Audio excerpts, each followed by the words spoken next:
আসসালামু আলাইকুম ইঞ্জিনিয়ারিং সলিউশনে নতুন আরেকটি টিউটোরিয়ালে আপনাদেরকে স্বাগতম। আজকে যে বাড়িটা দেখতে পাচ্ছেন এটা মূলত একটা ব্রিক স্ট্রাকচার এবং বিম কলাম ঢালাই করে তারপরে একতলা ফাউন্ডেশনের একটি বাড়ি তৈরি করা হয়েছে।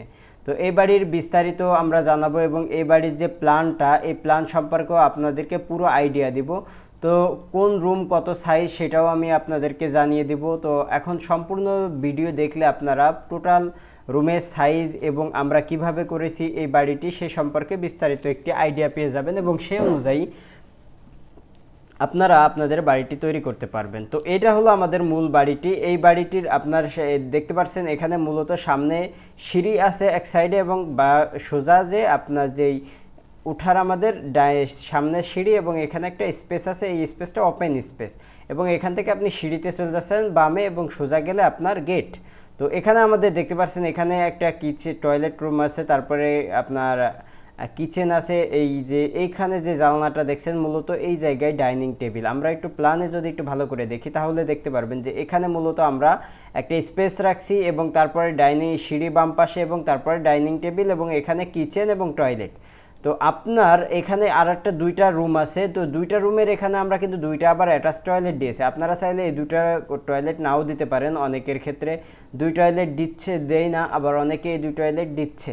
সো সেক্ষেত্রে আপনারা যদি দুই টয়লেট নাও দেন তাও সমস্যা নেই, কারণ এই দুই রুমের জন্য এই একটা টয়লেটও যথেষ্ট হতে পারে যদি আপনার ফ্যামিলিটা ছোট হয়।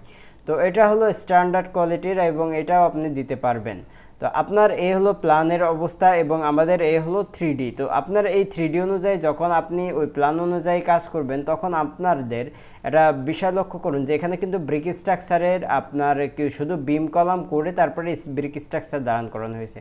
তো আপনারা যখন ডিজাইন করবেন তখন ডিজাইন অনুযায়ী আপনার এই যে বিম এবং কলামগুলো একটু বেশি হেভি না করে, তার মানে স্ট্রাকচারটা যদি আপনি ব্রিক স্ট্রাকচার আগে গাঁথনি করে নেন সেক্ষেত্রে আপনি ইঞ্জিনিয়ারের পরামর্শ মোতাবেক কাজ করলে আপনার খরচটা কম হবে। কারণ এখানে যদি স্ট্রাকচারটা আগে ফ্রেম স্ট্রাকচারটা করে নেন, মানে বিম কলাম করে পরে যদি গাঁথনি করেন সেক্ষেত্রে বিম কলাম একটু হেভি করার প্রয়োজন হয়।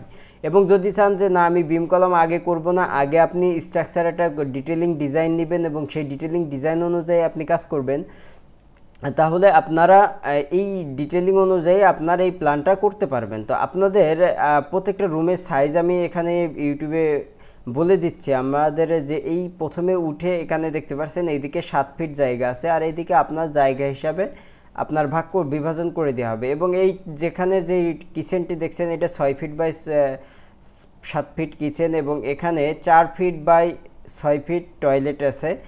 আর এখানে সামনে যে দুইটা রুম দেখছেন এটা আছে 12 ফিট বাই 12 ফিট স্কোয়ার এবং এটা 10 ফিট বাই 12 ফিট আপনার এই রুমটা। এবং এখানে দুই পাশে দুই রুমের জন্য দুইটা টয়লেট আছে এবং এই দুইটা টয়লেটে কমন মানে এই রুমের জন্য অ্যাটাচ টয়লেট এবং একটা কমন টয়লেট আছে। অনেক ক্ষেত্রে গ্রামের বাড়ি যেহেতু সেখানে এক টয়লেটও হয়ে যায়, সেক্ষেত্রে আপনারা এই ধরনের যখন বাড়ি তৈরি করবেন তখন এই ধরনের বাড়িতে একটা টয়লেট দিতে পারেন এবং একটা টয়লেট দিলেও আপনার বাড়ির ডিজাইনটা যথেষ্ট সুন্দর হবে এবং ডিজাইনটা দেখতে অনেক গর্জিয়াস এবং আকর্ষণীয় লাগবে। কেননা আমরা কিন্তু এই ডিজাইনটা প্লাস্টার করিনি এবং রং করিনি, শুধুমাত্র ব্রিক স্ট্রাকচার দিয়ে দেখিয়েছি যে বাড়িটি কেমন দেখা যেতে পারে। তো যদি আপনাদের ভালো লেগে থাকে এই প্ল্যান এবং যদি চান যে এই প্ল্যান অনুযায়ী আপনি আপনার বাড়িটি করবেন তাহলে অবশ্যই স্ক্রিনে দেওয়া নম্বরে যোগাযোগ করবেন, তাহলে আপনাদের আমরা সম্পূর্ণ ডিজাইন দিতে পারবো। শুধু প্ল্যান নয়, ডিটেলিং ডিজাইন আপনারা আমাদের কাছ থেকে করে নেবেন এবং যদি চান আপনার জায়গার মাপ অনুযায়ী আপনি এই বাড়িটির ডিজাইন নেবেন এবং এই প্ল্যান অনুযায়ী করবেন তাহলে অবশ্যই স্ক্রিনে দেওয়া নম্বরে যোগাযোগ করবেন, তাহলে আমরা আপনার জায়গার মাপ অনুযায়ী আপনাকে একটা প্ল্যান দিয়ে দিতে পারবো। ধন্যবাদ। যদি ভিডিওটি ভালো লেগে থাকে তাহলে অবশ্যই আমাদের সাথেই থাকবেন। আসসালামু আলাইকুম ওয়া রাহমাতুল্লাহি ওয়া বারাকাতুহু।